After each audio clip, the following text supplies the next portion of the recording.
Sergeant Levchik isn't here, but we're still shooting Crime Watch tonight.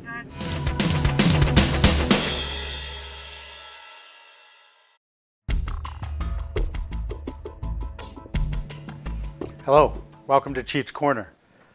This is my opportunity to keep the community apprised of events going on within our police department and within the community.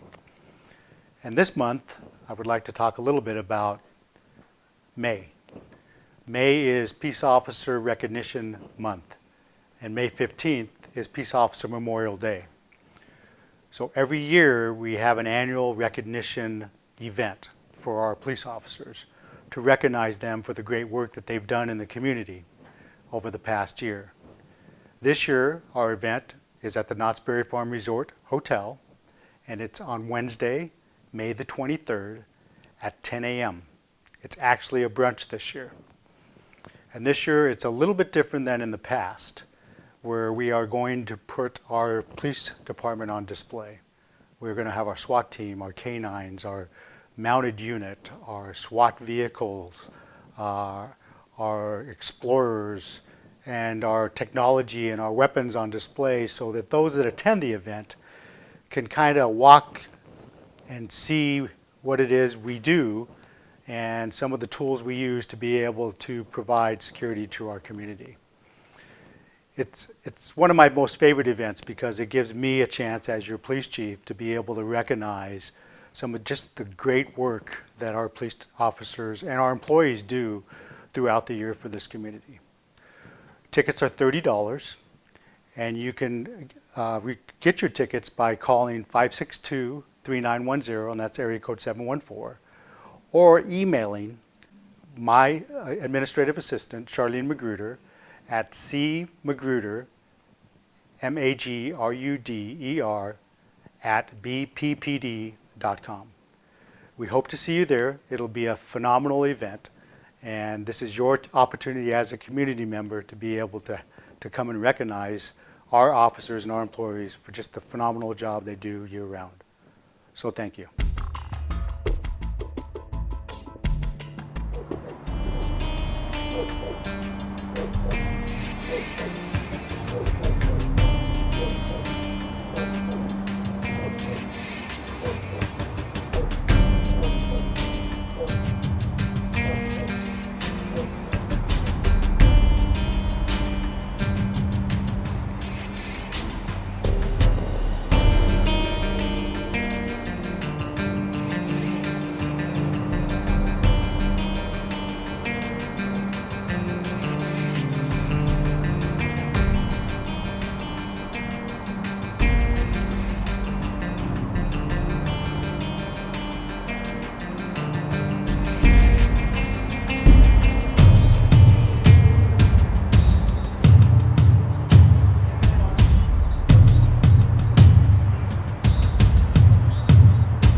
and welcome to Crime Watch. I'm Jane Cameron with Sergeant Mike Levchik of the Buena Park Police Department, and we are on a freeway on-ramp. I highly don't suggest doing this. You know how I feel about freeways, don't you? Yes, scary cars going very fast. Yes. That is very true. I don't like being on the freeways, but tonight we have to be out here.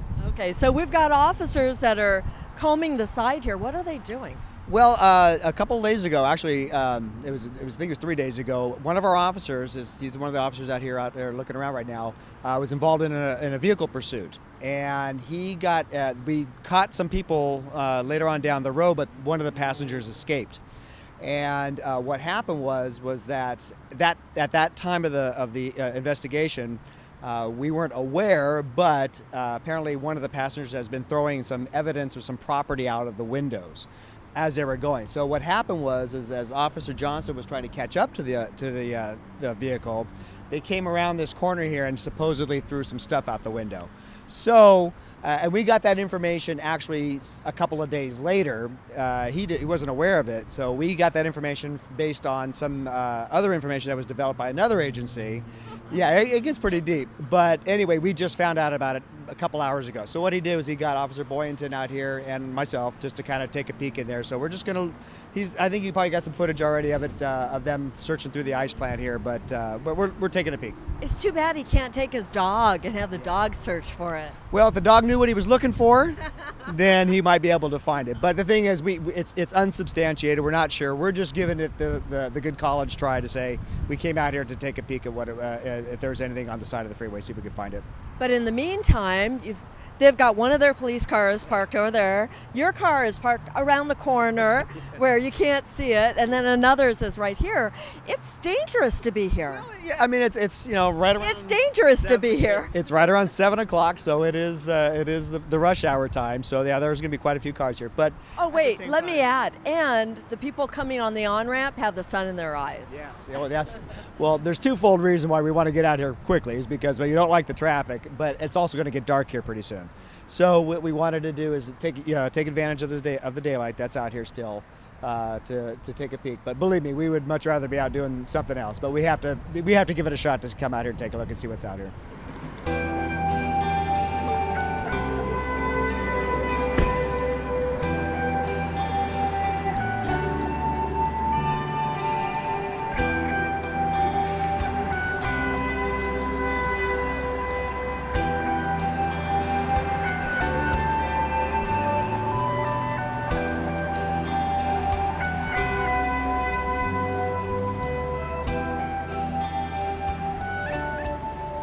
Well, the officers got a call of a disturbing subject here at one of our motels, and it sounds like he was pounding on the door of somebody, trying to look for somebody or whatever, and the person inside didn't know who he was and told him to go away, and he wouldn't go away.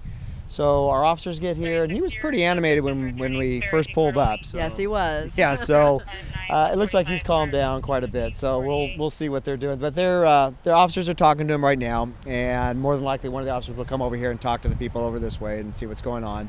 But for the most part, it looks like he's calmed down for the time being. But again, like I said, you never know what you're going to deal with when you come on these calls. So, but what would the officers be evaluating?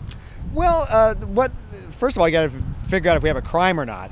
You know, you got to make sure that you have the right to, the reasonable suspicion to detain this person and what have you.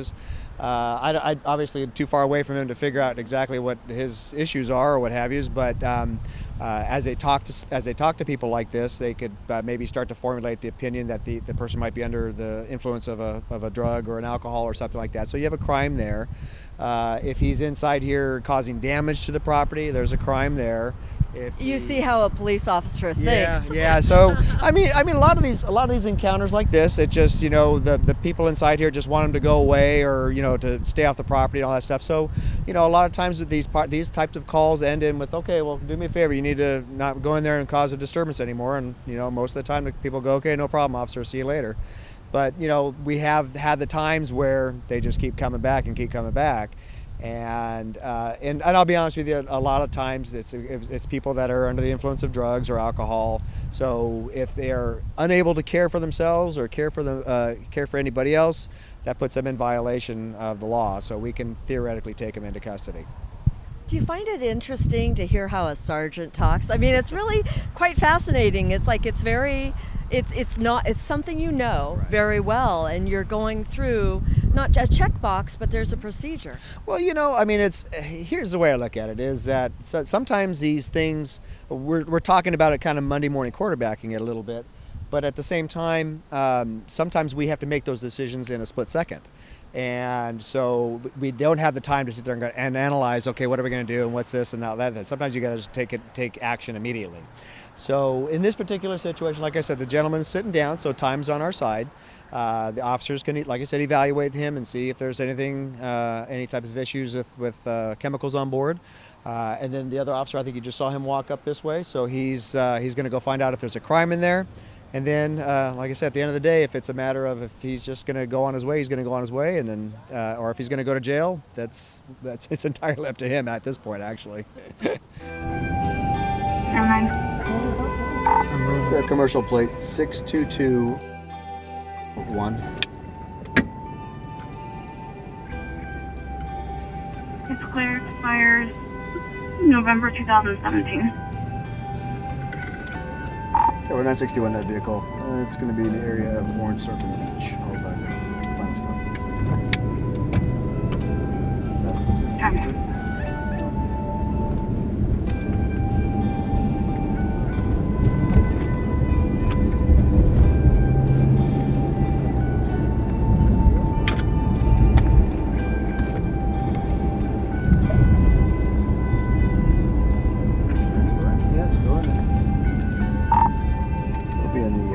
Western portion side there, same bias.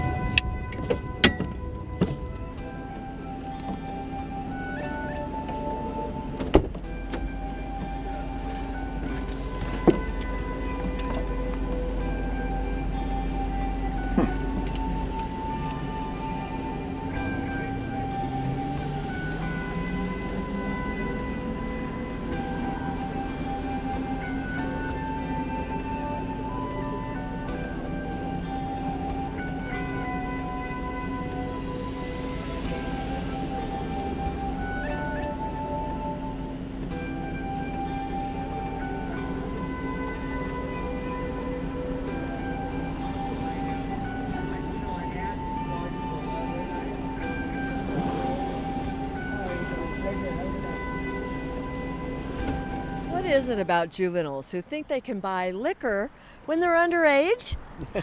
Well, tonight we have something interesting going on tonight. Our community impact team is doing what they call, it's an alcohol purchase sting operation. And what they're doing is sending in an obviously underage person. Who happens to be a police explorer. He's one of our police explorers, and he looks no older than 17 years old. It's if you saw him, you'd be going, who's going to sell to him? But what happens is that they will go in, they'll try to purchase alcohol, and if the person asks for ID, the young man has to say, or young woman has to say, I don't have any ID, and they're not supposed to sell, and they're supposed to leave. No, come on, bud, please let me try to buy it this time. No persuasion or anything like that at all. So what happens is that we're hoping that they don't sell to these people. We're hoping that they do the right thing and card this kid and not sell them the alcohol. So guess what? Yeah. This place flunked. Yeah, the place that we're outside right now, they sold to our decoy. So officers are inside right now. What they're doing is talking to the clerk, and they're going to eventually give him what's called an administrative citation. And it's not so much how much that or the fine of that ticket. It's the owners of the shop that have to worry about losing their alcohol license or their permits. So that's a big deal. Yeah, that's the big thing. So, that's right. Like I said, the officers they're coming out right now, and it looks like they're just wrapping up their investigation inside there. They're going to probably hit their next place here, but again, like I said, it's one of those things where it's not so much the price of the fine. It's what's going to happen with the ABC and whether or not they're going to revoke their permit or not. And it's impacting or helping the community based on whether places like this will sell to underage Absolutely. minors. Absolutely. Matter of fact, like I said, the goal is not to go in and actually get violations. We want merchants to obey the law and do the right thing. And matter of fact, I was just talking to the sergeant over there a second ago, and he was saying that for the people that don't sell, they actually get a letter from our agency that says, in a week or so, that says, hey, we did this operation, good job, you carded the kid, way to go. And that makes them go, all right, we're doing the right thing. But like I said, every now and then something will slip through, and the kid will get buy the alcohol. I guess he didn't really truly look 21. Oh no, he certainly does not look 21. I wish we could show you him, but obviously he's a juvenile, so we can't put him on camera. But what we're going to try to do is we're going to try to head off to another spot here, and we're going to try to watch and see if the kid. We're going to watch him walk in and see what happens.